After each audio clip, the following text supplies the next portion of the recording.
Қазақстан егемен ел, тәуелсіз мемлекет атанған соң жазғы және қысқы спорт түрлерінен толағай табысқа жетті. Олимпиада және әлем чемпионаттарында алтын олжалаған қазақстандық тұңғыш чемпиондары туралы мәліметті назарларыңызға ұсынамыз. Қазақстан жазғы Олимпиада ойындарына тәуелсіз мемлекет ретінде тұңғыш рет 1996 жылы қатысты. Сол жылы Олимпиада ойындары ақш-тың Атланта қаласында өткен болатын. Олимпиада қазақ жерінен 96 спортшы қатысты. Әлемдік додада Қазақстаннан барған спортшыларға 3 алтын, 4 күміс, 4 қола медаль бұйырды. Қысқы Олимпиада ойындарына Қазақстан спортшылары 1998 жылы Лиллехаммердегі ойындардан бастап егемен ел ретінде қатыса бастады.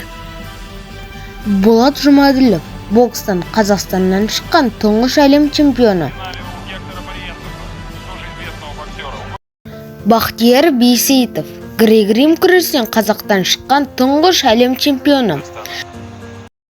Елдос Сметов, дзюдодан Қазақтан шыққан тұңғыш әлем чемпионы.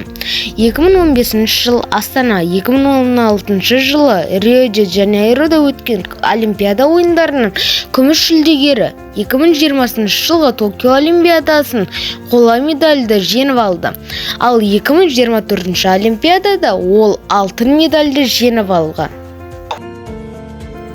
Ольга Шишигина, жеңіл атлетика. Ольга Шишигина 2000 жылғы Сидней Олимпиадасында 200 метрге кедергілер арқылы жүгіруде чемпион атанды.